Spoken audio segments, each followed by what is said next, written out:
ಶ್ರೀ ಗುರುಭ್ಯೋ ನಮಃ. ಎಲ್ಲರಿಗೂ NRM ಅಕಾಡೆಮಿಗೆ ಸ್ವಾಗತ. ಇವತ್ತು ನಾವು 10th ಸ್ಟ್ಯಾಂಡರ್ಡ್ನ ಫಸ್ಟ್ ಲ್ಯಾಂಗ್ವೇಜ್ ಸ್ಯಾನ್ಸ್ಕ್ರಿಟ್ ಅಲ್ಲಿ ಗ್ರಾಮರ್ ಪಾರ್ಟಲ್ಲಿ ಅನುವಾದ ಬರುತ್ತಲ್ಲ, ಅದನ್ನು ಮಾಡೋದು ನೋಡೋಣ. ಅನುವಾದನ 4 ಮಾರ್ಕ್ಸಿಗೆ ಕೇಳ್ತಾರೆ. ಅದರಲ್ಲಿ ಒಂದು ಕ್ವಶನ್ನು ಸಂಸ್ಕೃತದಿಂದ ಕನ್ನಡಕ್ಕೆ ಮಾಡೋದು 2 ಮಾರ್ಕ್ಸಿಗೆ, ಮತ್ತು ಇನ್ನೊಂದು ಕ್ವಶನ್ನು ಕನ್ನಡದಿಂದ ಸಂಸ್ಕೃತಕ್ಕೆ ಮಾಡೋದು, ಅದು ಒಂದು ಕ್ವಶನ್ನು 2 ಮಾರ್ಕ್ಸಿಗೆ.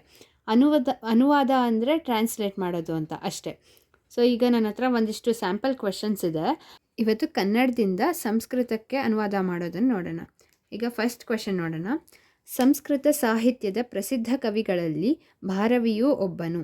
ಅವನು ಕಿರಾತಾರ್ಜುನೀಯಂ ಎಂಬ ಮಹಾಕಾವ್ಯವನ್ನು ಬರೆದಿದ್ದಾನೆ. ಇದನ್ನು ನಾವು ಈಗ ಸಂಸ್ಕೃತಿಗೆ ಟ್ರಾನ್ಸ್ಲೇಟ್ ಮಾಡಬೇಕು. ಈಗ ಇಲ್ಲಿ ಬರಿತೀನಿ ನಾನು ಇದ್ರದ್ದು ಆನ್ಸರ್ನ.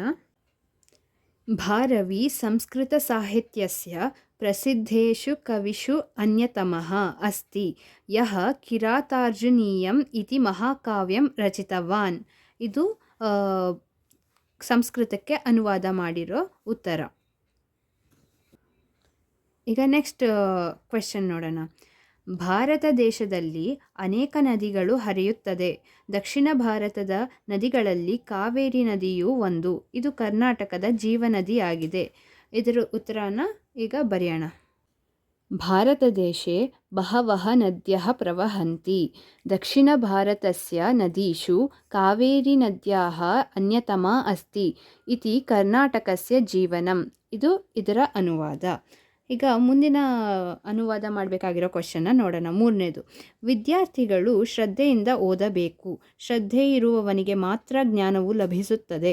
ಹಾಗಾಗಿ ಜ್ಞಾನಕ್ಕೆ ಸಮಾನವಾದುದು ಯಾವುದೂ ಇಲ್ಲ.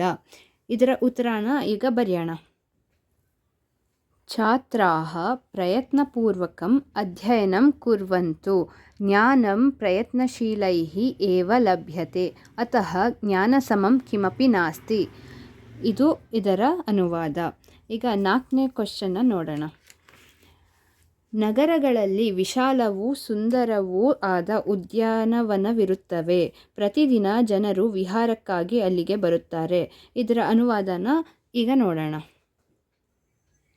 ನಗರೇಷು ವಿಶಾಲಾಃ ಸುಂದರಾಃ ಚ ಉದ್ಯಾನಾನಿ ಸಂತಿ. ಪ್ರತಿದಿನಂ ಜನಾಃ ಅವಕಾಶಾರ್ಥಂ ತತ್ರ ಆಗಚ್ಚಂತಿ. ಈಗ ಮುಂದಿನ ಕ್ವೆಶನ್ನ ನೋಡೋಣ. ಕ್ರಮಬದ್ಧವಾದ ಯೋಗಾಭ್ಯಾಸದಿಂದ ಮಾನವನ ಆರೋಗ್ಯವು ವರ್ಧಿಸುತ್ತದೆ. ಯಾರು ಪ್ರತಿದಿನ ಯೋಗಾಭ್ಯಾಸ ಮಾಡುತ್ತಾರೋ ಅವರು ರೋಗರಹಿತರಾಗುತ್ತಾರೆ. ಇದರ ಉತ್ತರ ನೋಡೋಣ.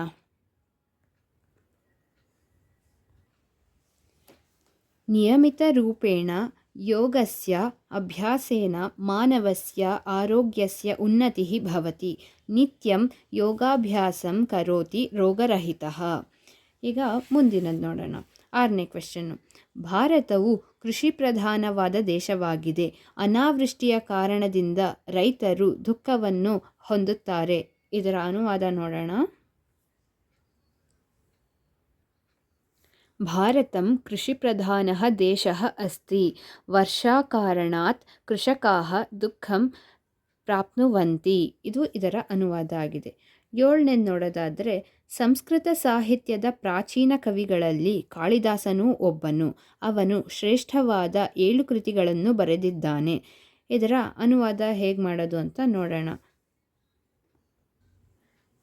ಕಾಳಿದಾಸಃ ಸಂಸ್ಕೃತ ಸಾಹಿತ್ಯಸ್ಯ ಪ್ರಾಚೀನ ಕವಿಷು ಅನ್ಯತಮಃ ಅಸ್ತಿ. ಯಃ 7 ಮಹಾಕೃತಯಃ ರಚಿತವಾನ್. ಈಗ ಮುಂದಿನ ಕ್ವೆಶನ್ ನೋಡೋದಾದರೆ, ಇಂದು ಸಂಗಣಕದ ಪ್ರಭಾವದಿಂದ ಮಾನವನು ಆಲಸಿಯಾಗಿದ್ದಾನೆ. ಎಲ್ಲ ಕೆಲಸಗಳನ್ನು ಮಾಡಲು ಸಂಗಣಕ ಯಂತ್ರವನ್ನೇ ಆಶ್ರಯಿಸಿದ್ದಾನೆ. ಇದರ ಅನುವಾದನ ನೋಡೋಣ. ಅದ್ಯ ಸಂಗಣಕಸ್ಯ ಪ್ರಭಾವೇಣ ಮನುಷ್ಯಃ ಸರ್ವಂ ಕಾರ್ಯಂ ಕರ್ತುಂ ಸಂಗಣಕಸ್ಯ ಆಶ್ರಯಂ ಕೃತವಾನ್ ಯತ್ ಸಹ ಆಲಸ್ಯಂ ಕರೋತಿ. ಈಗ ಮುಂದಿನದು ಕ್ವೆಶನ್ನ ನೋಡೋಣ. 9ನೇದು. ಅಧಿಕ ಮಳೆಯ ಕಾರಣದಿಂದ ನದಿಗಳಲ್ಲಿ ಪ್ರವಾಹವು ಉಂಟಾಗುತ್ತದೆ. ಆಗ ಅನೇಕ ಜೀವಹಾನಿಯು ಸಂಭವಿಸುತ್ತದೆ.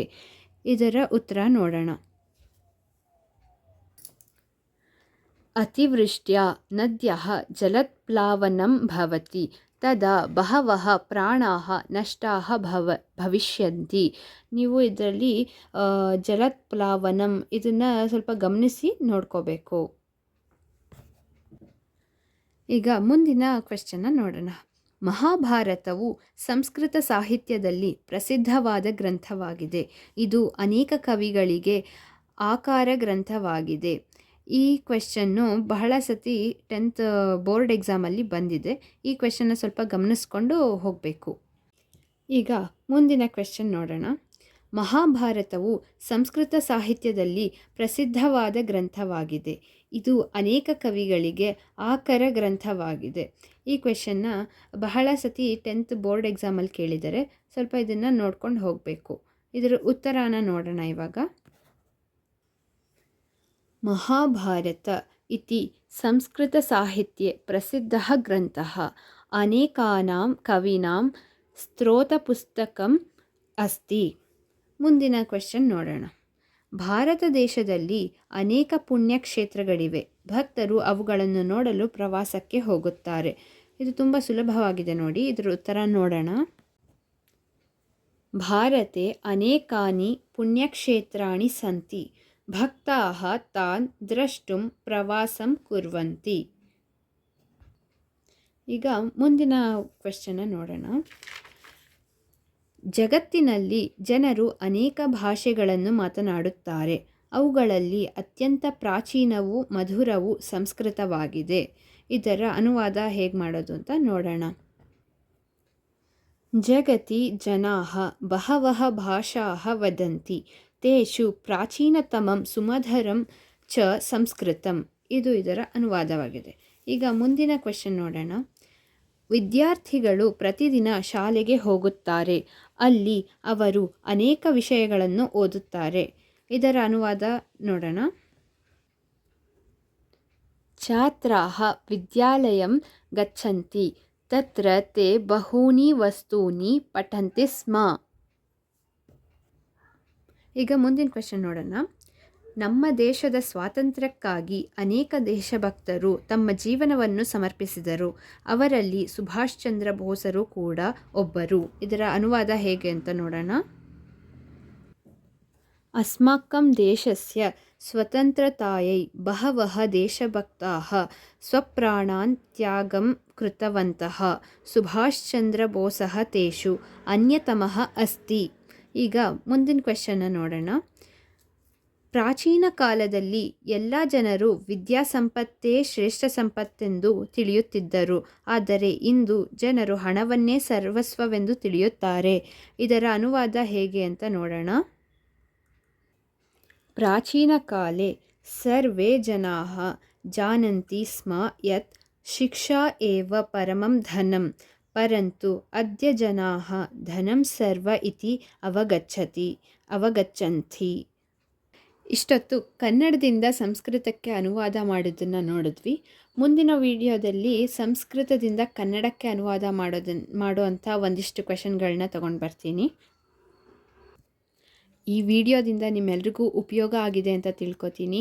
ಚಾನಲ್ಗೆ ಸಬ್ಸ್ಕ್ರೈಬ್ ಮಾಡಿ, ವಿಡಿಯೋಗೆ ಲೈಕ್ ಮಾಡಿ, ಶೇರ್ ಮಾಡಿ. ನಿಮ್ಮ ಎಲ್ಲ 10th ಸ್ಟ್ಯಾಂಡರ್ಡ್ನ ಸ್ನೇಹಿತರಿಗೆ ಕಳಿಸಿ. ಉಪಯೋಗ ಆಗಲಿ. ಧನ್ಯವಾದಗಳು.